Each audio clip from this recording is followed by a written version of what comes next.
Hello everyone, I am Dr. Akshay. In the last topic, we have discussed about history taking in a breast disease patient. उसके बाद जो next video हम करने वाले हैं वो है local examination in a patient of a breast disease. Local examination हम दो पार्ट्स में करेंगे। फर्स्ट पार्ट होगा सेल्फ ब्रेस्ट एग्जामिनेशन जो कि जनरल पब्लिक के हिसाब से ज़्यादा इम्पॉर्टेंट होगा। सेकेंड में हम मेडिकोज के पॉइंट ऑफ व्यू से एक क्लिनिशियन को क्या क्या देखना है एग्जामिनेशन पे, उस पर अपन डिस्कशन करेंगे। सबसे पहली चीज़, हमें ब्रेस्ट के बारे में इतना डिटेल में पढ़ना या जानना जरूरी क्यों है? The most common cancer in this world particularly in India is breast cancer. Okay, breast cancer सबसे ज़्यादा होने वाला कैंसर है, ठीक है। और कैंसर के साथ सबसे बड़ी प्रॉब्लम यह है कि बहुत बार पेशेंट हॉस्पिटल आने में काफ़ी देरी कर चुके होते हैं। ब्रेस्ट कैंसर या ज़्यादातर जो भी कैंसर्स हैं उनकी जो गिठान होती है वो पेनलेस होती है। उसमें इनिशियल स्टेजेस में कोई कंप्लेन नहीं होती पेशेंट को, कोई दर्द नहीं होता। दर्द नहीं होता इसलिए पेशेंट ज़्यादातर ऐसी गिठान को सीरियस नहीं लेते, और जब तक वो हॉस्पिटल पहुंचते हैं उनको ऑलरेडी काफ़ी देर हो चुकी होती है। इसीलिए इस टॉपिक को हम काफ़ी डिटेल में समझेंगे। जो फर्स्ट पार्ट है सेल्फ ब्रेस्ट एग्जामिनेशन, ये जनरल पब्लिक की अवेयरनेस के लिए ज़्यादा ज़रूरी है। तो हम कोशिश करेंगे इस टॉपिक को अपन हिंदी में और कम से कम मेडिकल टर्मिनोलॉजी के साथ समझें ताकि जनरल पब्लिक को ये आसानी से समझ आ सके। तो सबसे पहले सेल्फ ब्रेस्ट एग्जामिनेशन होता क्या है? Self breast examination, self means self का यह मतलब है कि फीमेल पेशेंट या नॉर्मल फीमेल अपने खुद से अपने ब्रेस्ट का एग्जामिनेशन करेंगे। एक रेगुलर टाइम इंटरवल पर फीमेल्स अपने ब्रेस्ट को खुद से एग्जामिन करेंगे। अब वो करना कैसे है, कब कब करना है, कितनी बार करना है, किस हाथ से करना है, किस टेक्निक से करना है, वो हम डिस्कस करेंगे, ठीक है। सबसे पहले इसका पर्पस क्या है? पर्पस मैंने बताया आपको कि ब्रेस्ट की जो डिजीजेस हैं, पर्टिकुलरली अगर कोई लंप है तो ज़्यादातर लंप पेनलेस होते हैं। ज़्यादातर गिठानों में दर्द की कोई शिकायत नहीं होती, और ऐसी गिठान फीमेल को पता ही नहीं होता कि उनके किसी ब्रेस्ट में गिठान है, और वो लंबे समय तक पड़ी हो रहती है। और कई बार उसमें मेलिग्नेंट ट्रांसफॉर्मेशन यानी गिठान कैंसर का रूप ले चुकी होती है, और कई बार डॉक्टर से के पास जाने के पहले ही वो गिठान मेटास्टेसाइज कर चुकी होती है या पूरे शरीर में कैंसर फैल चुका होता है, ठीक है। तो जल्दी से जल्दी किसी भी बीमारी को डिटेक्ट करने के लिए सेल्फ ब्रेस्ट एग्जामिनेशन का कॉन्सेप्ट इंट्रोड्यूस किया, ठीक है। Early detection of breast lump और एनी निप्पल पैथोलॉजी, ठीक है। अब सेकेंड पॉइंट कि पेशेंट को या फीमेल को ब्रेस्ट एग्जामिनेशन करना कब है। इसके लिए हमने फीमेल्स को दो ग्रुप्स में डिवाइड किया है। वो फीमेल्स जो अभी रिप्रोडक्टिव एज ग्रुप में हैं, दूसरी ग्रुप वो है जिसमें फीमेल्स ऑलरेडी अपने रिप्रोडक्टिव एज ग्रुप को क्रॉस कर चुकी हैं। रिप्रोडक्टिव एज ग्रुप में जो फीमेल्स हैं उनमें अभी भी मेंस्ट्रुअल साइकिल्स फंक्शनल है। तो ऐसी फीमेल्स जिनमें मेंस्ट्रुअल साइकिल फंक्शनल है, उन फीमेल्स को करना क्या है? सपोज अगर किसी फीमेल के मंथ की सेकेंड डेट को, अक्टूबर सेकेंड को सपोज मेंसेस स्टार्ट हुए, तो उनको मेंसेस स्टार्ट होने वाली डेट से 5 से 7 दिन बाद ब्रेस्ट एग्जामिनेशन करना है। इस एग्जाम्पल को समझे तो अगर किसी फीमेल को 2 अक्टूबर को मेंसेस साइकिल स्टार्ट हुई है तो उनको 9 तारीख को अपना सेल्फ ब्रेस्ट एग्जामिनेशन करना है, ठीक है। 5 to 7 days after onset of menstruation, ठीक है। दूसरा ग्रुप उन फीमेल्स का है जिनमें ऑलरेडी मेनोपॉज आ चुका है या जो अपने रिप्रोडक्टिव एज ग्रुप को क्रॉस कर चुके हैं। उन फीमेल्स को करना क्या है कि उनको मंथ का कोई भी एक डेट फिक्स करना है, और उस डेट को उनको रेगुलरली अपना ब्रेस्ट एग्जामिनेशन करना है। वो कोई भी डेट हो सकती है।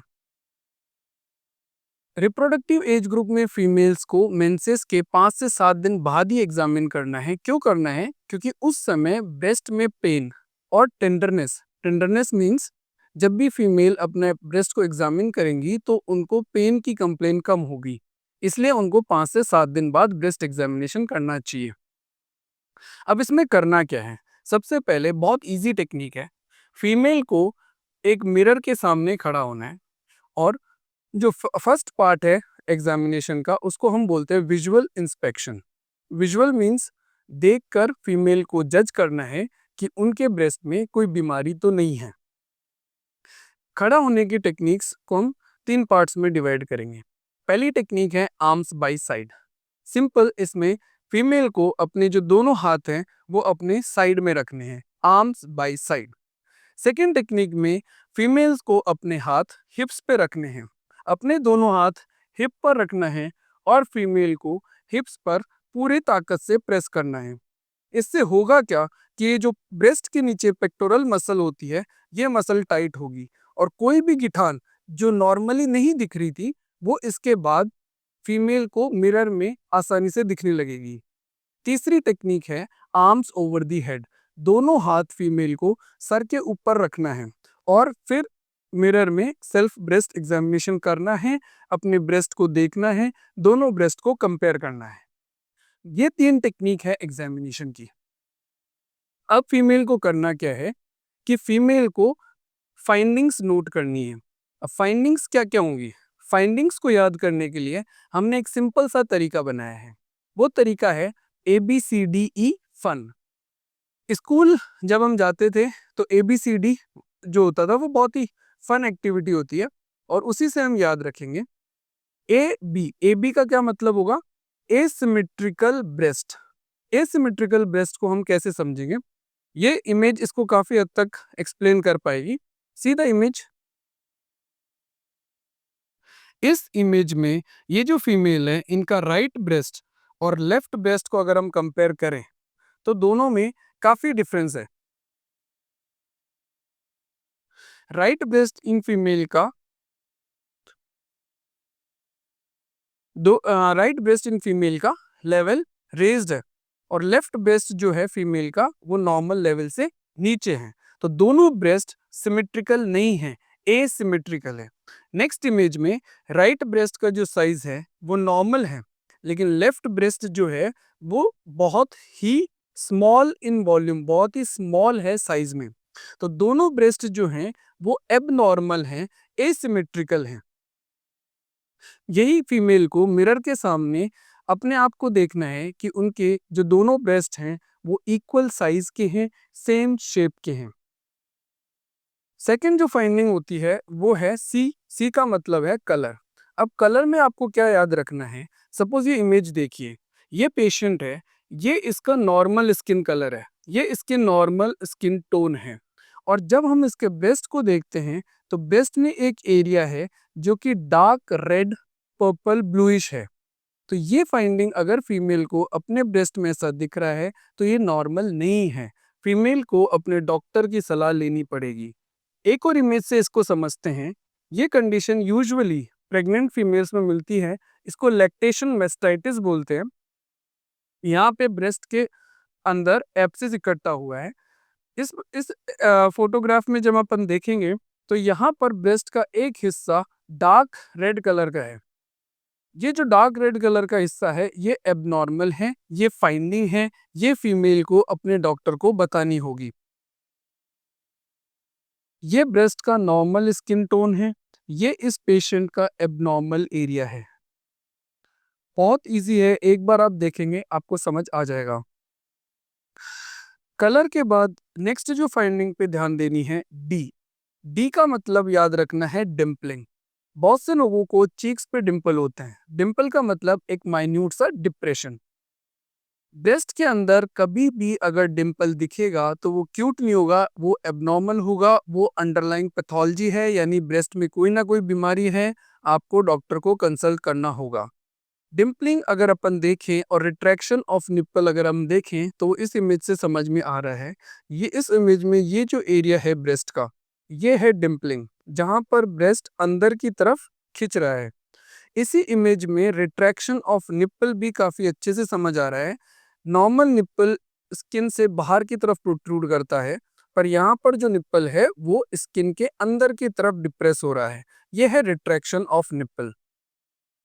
रिट्रैक्शन ऑफ निप्पल के बाद नेक्स्ट जो पॉइंट हमें निमोनिक में समझना है ई फॉर इंगॉज्ड वेन्स। इंगॉज्ड वेन्स का क्या मतलब है कि वेन्स जो हैं एबनॉर्मली लार्ज हैं। नॉर्मल वेन्स जो होती हैं ब्रेस्ट पे वो बहुत ही हल्की दिखेंगी या नहीं दिखेंगी, लेकिन अगर इस इमेज में हम दोनों तरफ कंपेयर करें तो राइट साइड में जो ब्रेस्ट है वो नॉर्मल लुकिंग ब्रेस्ट है, नॉर्मल है, वहाँ कोई एबनॉर्मल वेन्स नहीं है। बट जब हम लेफ्ट ब्रेस्ट को देखते हैं यहाँ पर वेन्स जो हैं वो एबनॉर्मली बहुत ज़्यादा लार्ज हो चुकी हैं, फैल चुकी हैं, डायलेट हो चुकी हैं। ये कंडीशन आपको अगर दिखती है तो मतलब ये एबनॉर्मल है, आपको अपने डॉक्टर को कंसल्ट करना होगा। CDE के बाद आता है फंगेशन एंड अल्सरेशन। अल्सरेशन का क्या मतलब है? नॉर्मल स्किन की एक स्मूथ कंटिन्यूटी होती है, अगर उस कंटिन्यूटी में कोई भी ब्रेक आता है, कोई भी रुकावट आती है तो उसको हम अल्सर कहेंगे। इस इमेज में देखिए यहाँ पर राइट साइड जो ब्रेस्ट है उसकी स्किन पूरी कंटिन्यूअस है, लेकिन लेफ्ट ब्रेस्ट में जब हम देख रहे हैं तो यहाँ पर स्किन की डिसकंटिन्यूटी आ रही है और एक बड़ा सा घाव बना है। इस घाव को हम कहेंगे अल्सर, और इस अल्सर की एक पर्टिकुलर टाइप की ग्रोथ होती है फंगेटिंग ग्रोथ। तो अगर किसी भी फीमेल के ब्रेस्ट के ऊपर कोई भी अल्सर दिख रहा है, कोई भी फंगेशन दिख रहा है तो वो एबनॉर्मल है, और बहुत बार ऐसा होगा कि वो एबनॉर्मल अल्सर कैंसर से संबंधित होगा। FUN, नेक्स्ट जो अल्फ़ाबेट है निमोनिक में वो है N। N means nodules. Nodules क्या होता है? नोड्यूल्स एक स्किन की ऐसी कंडीशन है जहाँ पर एक लीजन होगा और वो लीजन स्किन की सरफेस से उभरा हुआ होगा, स्किन की सरफेस से उभरा हुआ होगा। इस इमेज में हमें काफ़ी आसानी से समझ में आएगा। ये फीमेल है, इनकी स्किन पे बहुत सारे माइन्यूट से लीजन है, छोटे छोटे स्किन से उभरे हुए लीजन हैं, इनको हम नोड्यूल्स कहेंगे। तो इन जो जब भी आप सेल्फ ब्रेस्ट एग्जामिनेशन करें, आपको एक सिंपल निमोनिक याद रखना है, एक तरीका याद रखना है, ABCDE फन, FUN। AB से हमारा मतलब होगा एसिमेट्रिक ब्रेस्ट। आपको ब्रेस्ट को देखकर ये जज करना है कि दोनों ब्रेस्ट की सिमेट्री है कि नहीं है। C मीन्स कलर, ब्रेस्ट की स्किन आपकी बाकी बॉडी की स्किन जैसा टोन है या कोई रेडनेस है, कोई ब्लू कलर का डिस्कलरेशन है, आपको वो नोट करना है।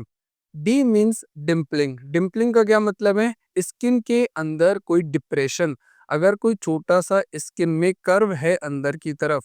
Retraction of nipple, retraction of nipple का क्या मतलब है? निप्पल बाहर की जगह अंदर की तरफ ब्रेस्ट से चिपका हुआ है। ई मीन्स इंगॉर्ज्ड वेन्स, बहुत ही सिंपल है, अगर वेन्स का साइज ज्यादा है, एबनॉर्मली डायलेटेड हैं, तो वो पैथोलॉजिकल कंडीशन हो सकती है। FU fungation and ulceration.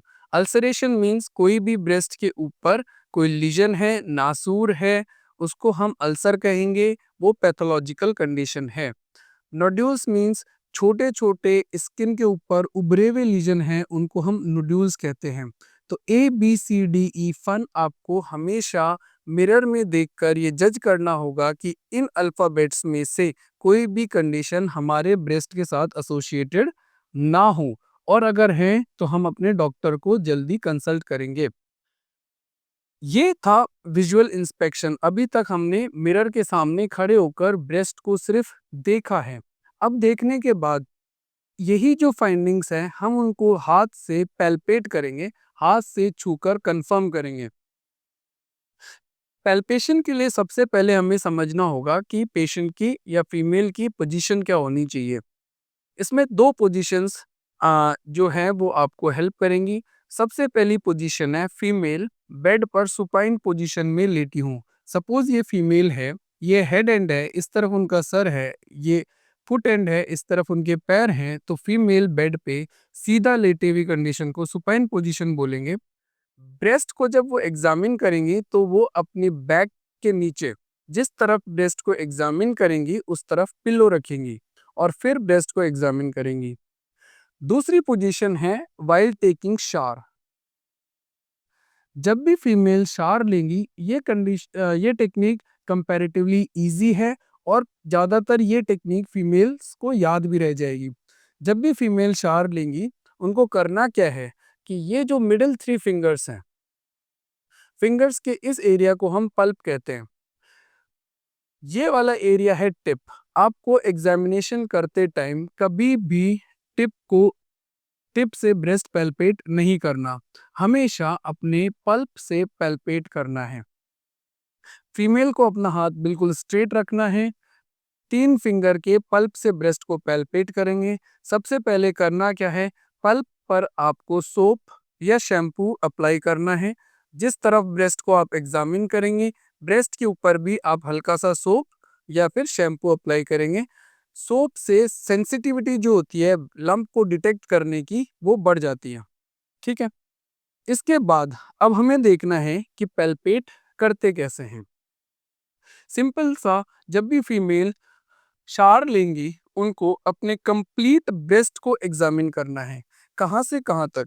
Mid line में स्टर्नम, मिडिल चेस्ट में एक बोन होती है स्टर्नम, वहां से शुरू करना है। और एक्जिला, ये हिस्सा एक्जिला कहलाता है, मिड एक्सिलरी फोल्ड तक। ऊपर क्लेविकल, गर्दन के पास जो बोन है क्लेविकल, वहां से लेकर ब्रेस्ट के जो निचला हिस्सा है इंफ्रा मेमरी फोल्ड, यहाँ तक फीमेल को ब्रेस्ट पैल्पेट करना है। अब पैल्पेट करने के लिए मैं बता चुका, इंडेक्स, मिडिल और रिंग फिंगर के पल्प को यूज करेंगे। और इसको करने की 2 डायरेक्शंस यूज कर सकते हैं। पहली डायरेक्शन में सिंपल फीमेल को मिडिल से शुरू करना है, ऊपर से शुरू करना है और पैल्पेट करते करते नीचे की तरफ आना है। ऐसे उनको पूरे ब्रेस्ट का एरिया कवर करना है। हमेशा याद रखें, निप्पल का एरिया कभी भी स्पेयर ना हो, उसको एग्जामिन जरूर करें। यह मेथड कहलाता है vertical stripe method. Second method है कि फीमेल सर्कुलर वे में अपने ब्रेस्ट को एग्जामिन करे। सर्कुलर वे में सेम आपको 3 फिंगर पल्प के साथ आपको पेरिफेरी यानी ब्रेस्ट के बाहर वाले हिस्से से पैल्पेट करते हुए अंदर निप्पल की तरफ आना है। जैसे ये 3 फिंगर हैं, आपने ऊपर से चालू किया ब्रेस्ट को पैल्पेट करना, आप पैल्पेट करते करते पूरे सरकमफ्रेंस को कवर करेंगे।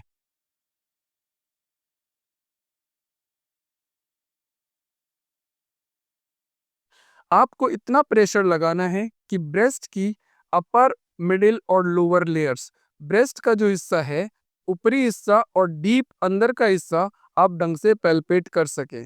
आपको एक बार प्रेशर कम रखना है, नेक्स्ट साइकिल में प्रेशर ज़्यादा रखना है। आपको ये हाथ बिल्कुल सीधा रखना है, पल्प से पैल्पेट करना है। पैल्पेट करते करते आपको निप्पल की तरफ मूव करना है सर्कुलर मोशन में, और फाइनली आपको निप्पल को पैल्पेट करना है। ये एक सिंपल सी टेक्निक है सेल्फ ब्रेस्ट एग्जामिनेशन की। अब इसमें आपको कभी भी कोई भी लंप यानी कोई भी गिठान अगर आपको महसूस होती है या निप्पल से कोई भी एबनॉर्मल डिस्चार्ज आता है, आपको ये समझना होगा ये एक पैथोलॉजिकल कंडीशन हो सकती है और आपको अपने सर्जन को कंसल्ट करना चाहिए। ये वीडियो हिंदी में बनाने का सबसे बड़ा लक्ष्य ये था कि ये हम जनरल पब्लिक को अवेयर कर सके। तो आप कोशिश करिए कि अपने घर में जो भी फीमेल्स हैं, आपके जो भी फ्रेंड सर्किल में हैं, उनको आप इस टॉपिक पे, पर्टिकुलरली इस टॉपिक पे अच्छे से अवेयर करें और उनको ये मोटिवेशन दें कि वो हर महीने सेल्फ ब्रेस्ट एग्जामिनेशन को सीरियस तौर पे करें। Thank you so much.